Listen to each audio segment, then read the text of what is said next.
I know the pull of presenting yourself falsely. I know that.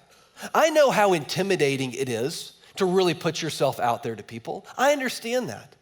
I know the temptation of just telling the little white lies. I get that. You can't just stop doing that, but instead, when you're tempted to do that, let's do this. Let's just go all out there with the truth. When you're tempted to lie, just try the truth. Replace the old habit with a new one. We're gonna come back to this one because it's my favorite. Okay. When you're with your friends and somebody brings up so-and-so, and everything inside of you is telling you to tell that story about that person, it takes an unbelievable amount of self-control to not say something.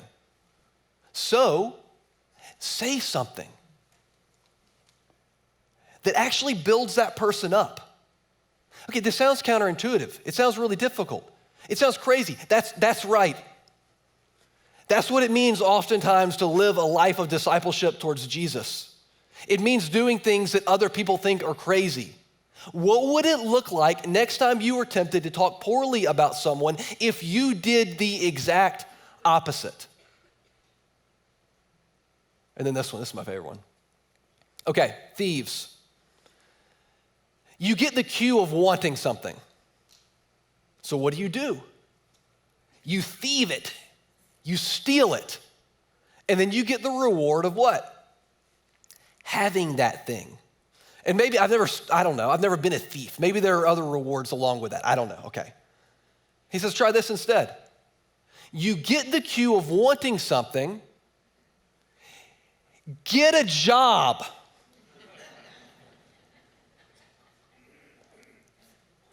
And then you get the reward of getting what you want, and what else?